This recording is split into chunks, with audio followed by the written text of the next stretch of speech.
नादिर। मैं मोहम्मद। आप देख रहे हैं GM authentic reaction YouTube channel. आपका हमारे चैनल पर स्वागत है। वेलकम, नमस्ते। अगर आप देखना चाहते हैं इसी तरह की ऑथेंटिक रिएक्शन वीडियो तो आप हमारा चैनल जरूर सब्सक्राइब करें, लाइक करें, शेयर करें, यूं ही अपना प्यार दिखाते रहें। चलो देखते हैं ये हिंदी नॉलेज शो वाले को वीडियो। पहले देखते हैं वीडियो, उसके बाद देते हैं अपना रिएक्शन।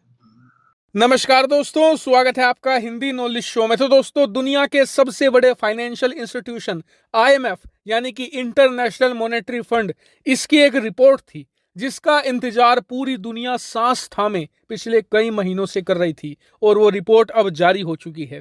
लेकिन मजे की बात यह है कि इस रिपोर्ट के अंदर जो ध्रुव तारा निकल कर आया है वो भारत है। यानी कि लगभग हर एक मामले में भारत ने पूरी दुनिया को पछाड़ कर रख दिया है और बहुत ही मैसिव लीड बनाई है। लेकिन उसके बावजूद चीन की चर्चा बहुत ज्यादा हो रही है। क्यों? क्योंकि दुनिया ये कह रही है कि चीन के अंदर जिस तरीके के हालात हैं उस हिसाब से आईएमएफ की रिपोर्ट मैच नहीं कर रही। ऐसा क्यों है वो आपको मैं बाद में बताऊंगा, लेकिन पहले जो भारत पर रिपोर्ट है वो जान लीजिए। तो दोस्तों, आप सभी लोग जानते हैं कि आईएमएफ हर साल की शुरुआत में दुनिया भर के लिए एक रिपोर्ट जारी करता है जिसमें वो बताते हैं कि आने वाले 1 सालों के अंदर किस देश की जीडीपी कितनी बढ़ेगी, कितनी घटेगी, किस देश को नुकसान होगा, किस देश को फायदा होगा। उस रिपोर्ट को हर 3 से लेकर 4 महीने में आईएमएफ रिवाइज करता है और जो इनकी प्रेडिक्शन होती है उसे करंट सिनेरियो के हिसाब से जो दुनिया में चल रहा है उसे कैलकुलेट करते हुए दोबारा फिर से घटाते या बढ़ाते हैं। और इस महीने भी आईएमएफ की ये रिपोर्ट आने वाली थी कि 2023 के लिए किस देश की जीडीपी कितना ज्यादा ग्रो करेगी, कितना ज्यादा घटेगी। क्योंकि अब कहा यह जा रहा है कि 2023 की शुरुआत में पूरी दुनिया के अंदर एक आर्थिक मंदी शुरू होने की पूरी संभावना है, जिसमें यह बताया गया है कि बहुत सारे देश ऐसे हैं जो बैंकरप्ट हो जाएंगे, बहुत सारे देशों की जीडीपी पूरी तरीके से खत्म हो जाएगी। इसीलिए पूरी दुनिया सांस थामे इसका इंतजार कर रही थी और अब आईएमएफ ने ये दुनिया को बता दिया है। स्क्रीन पर आप देखिए, आईएमएफ ने जो प्रमुख देश हैं उनकी जीडीपी लिस्ट जारी करी है जिसमें बताया है कि अमेरिका की जीडीपी 1% बढ़ेगी 2023 में, जर्मनी की माइनस में जाएगी, जी हां, -0.3%। फ्रांस को लेकर आंकड़ा बताया गया है 0.7%, स्पेन का 1.2%, जापान लगभग 1.5% और ब्रिटेन 0.3% यानी कि लगभग ना के बराबर बढ़ेगी। वहीं कनाडा 1.5%, चाइना 4.4%। ये सरप्राइजिंग है, इसका कारण मैं आपको एंड में बताऊंगा। भारत 6.1%। पिछली बार इन्होंने कहा था कि 7% बढ़ेगी, लेकिन जिस तरीके से रूस यूक्रेन युद्ध शुरू हुआ है उसके बाद दुनिया भर में इन्फ्लेशन बढ़ा है, महंगाई बढ़ी है, अमेरिकी डॉलर दुनिया की हर एक करेंसी के मुकाबले मजबूत हो रहा है, तो उस वजह से इसका फर्क भारत पर भी पड़ेगा। लेकिन फिर भी भारत फास्टेस्ट ग्रोइंग इकोनॉमी होगा जितनी भी मेजर कंट्री हैं। बात करें भारत के बाद रशिया की, माइनस में 2.5%, ये तो एक्सपेक्टेड था। ब्राजील भी 1%, मैक्सिको 1%, सऊदी अरेबिया 3.5% से थोड़ा ज्यादा, क्योंकि यहां पर तेल की कीमतें बढ़ी हुई हैं तो इनकी टोटल जीडीपी तेल से ही आती है। नाइजीरिया 3% और साउथ अफ्रीका लगभग 1%। लेकिन अब चर्चा करते हैं कि चीन की जीडीपी को 4.4% क्यों दिखाया गया है। पहले बताया गया था कि 2% ही बढ़ेगी। तो इसका कारण ये बताया गया है कि चीन की जीडीपी पिछले 1 साल से सुस्त पड़ी हुई है, क्योंकि जितनी भी फैक्ट्रियां हैं, जितने भी बड़े बिजनेस हाउस हैं, सब के सब ठप पड़े हुए हैं जीरो कोविड पॉलिसी के तहत। लेकिन अब चीनी सरकार कह रही है कि आने वाले कुछ समय के अंदर हम जीरो कोविड पॉलिसी को स्क्रैप कर सकते हैं और सारी की सारी फैक्ट्रियां, सारे बिजनेस हाउस, सारे बड़े बिजनेस प्लेटफॉर्म सब के सब दोबारा खुल सकते हैं।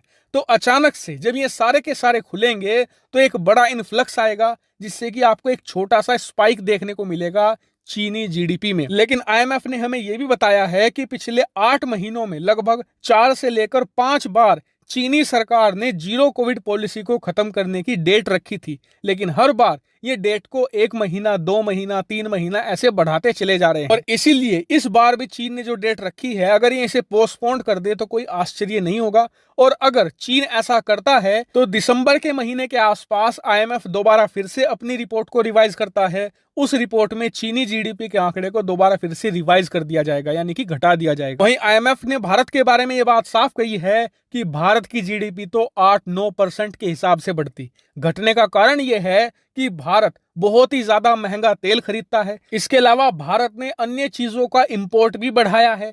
इसके अलावा तीसरा फैक्टर है भारतीय रुपए का कमजोर होना। इस वजह से हमें भारतीय जीडीपी के जो एक्सपेक्टेड नतीजे हैं उनमें कटौती करनी पड़ी है। हालांकि आईएमएफ की इस पूरी रिपोर्ट पर आपका क्या मानना है, कमेंट करके जरूर बताएगा। फिलहाल इस वीडियो में इतना ही। Thank you very much for watching video. मैंने यकूब भाई पहले भी बात की थी कि पूरे वर्ल्ड में जो इंडिया है इस वक्त भाई वो ग्रोइंग कंट्री है, और वो आईएमएफ की रिपोर्ट ने भी जाहिर कर दिया और बता दिया सारे वर्ल्ड को कि इस वक्त जो आगे भाई पीछे तो बढ़ रही थी, आगे सालों में जो बढ़ेगी सबसे ज्यादा जो एवरेज थी वो इंडिया की थी, उसके बाद चाइना है भाई।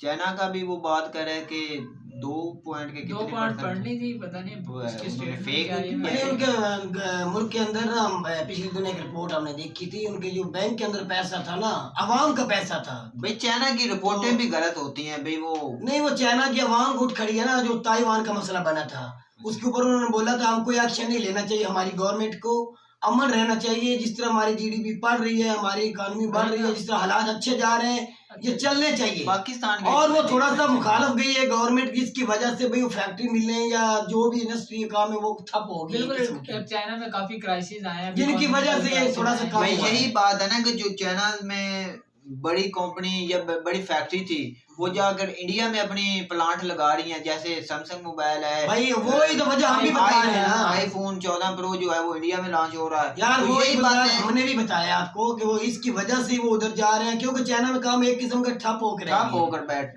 तो इंडिया को इससे फायदा हो रहा है। बिल्कुल भाई, इसी हालात में इंडिया के 6.6 कितनी जीडीपी, इतनी सबसे ज्यादा सबसे ज्यादा भाई बड़े बड़े ममालिक जो आप मेहनत करोगे तो फल मिलेगा। बात है ऐसी, मेहनत तो मिलके अवाम और गवर्नमेंट मिलके भाई वो कर रहे हैं, तो कुछ मेहनत का नतीजा ये आ रहा है भाई। तो अगले सालों में तो इंडिया भी बड़ी बड़ी कंट्री को पीछे छोड़ देगा, जैसे कतार से वो आगे बढ़ रहे हैं। मैं कहता हूँ ये बड़ी बड़ी कंट्रियों को पीछे छोड़ दें भाई, करना चाहिए। मैं तो कहता हूँ इससे भी ज्यादा मेहनत करनी चाहिए, और डॉक्टर अजय शंकर की बात हो सकता है वो पूरी करके दिखाएं।